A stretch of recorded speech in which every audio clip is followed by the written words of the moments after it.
আজ আমি রান্না করেছিলাম বাটার চিকেন। এই রেসিপিটা খেতে কিন্তু দারুণ হয়। ভাত রুটি যার সাথেই খাবে তার সাথেই সুন্দর লাগে। এখানে নিয়েছি 600 গ্রাম চিকেন, দিলাম লবণ আর হলুদ আর একটু আদা রসুন বাটা দিয়ে মাংসটা সুন্দর করে মেখে রেখে দিয়েছি।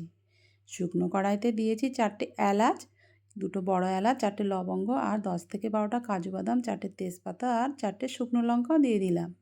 দিয়েছি কটা রসুনের আর 2টো পেঁয়াজ আমি কুচিয়ে রেখেছিলাম সেটাও দিয়েছি, আর 2টো টমেটো কেটে রেখেছিলাম সেটাও আমি দিয়ে দিলাম। দিয়ে মশলাটা একটু ভাজা ভাজা করে নিতে হবে।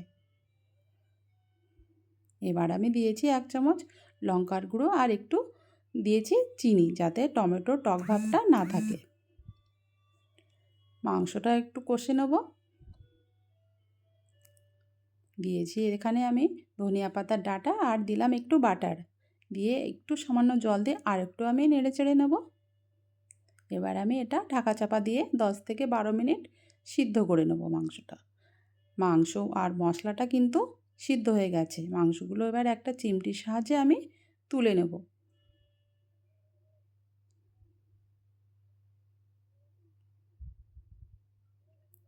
মাংসগুলো এখানে আমার সব তুলে নেওয়া হয়ে গেছে। যে বড় এলাচ 2টো দিয়েছিলাম সেটা আমি তুলে নেব, আর যে তেজপাতাগুলো দিয়েছি সেগুলোও তুলে নেব।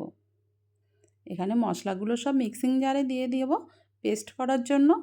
এখানে দিয়ে দিয়েছি 4টে বরফ, আর এখানে শুকনো কড়াইতে দিলাম আর একটুখানি বাটার আর 1 চামচ কাশ্মীরি লঙ্কার গুঁড়ো, একটু হলুদ গুঁড়ো দিয়ে মশলাটা একটু কষে নেব। মশলাটা একটু কষে নেওয়া হয়ে গেছে।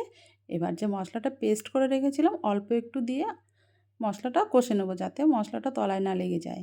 এদিকে আর একটু মশলা ছিল সেগুলো একটু সেঁকে নিয়ে আবারও দিয়ে দিলাম। দিয়েছি স্বাদ মতন একটু নুন। মশলাটা ফুটে এলে দিয়েছি সিদ্ধ করে রাখা মাংসগুলো। এবার আমি দেব সামান্য একটু জল।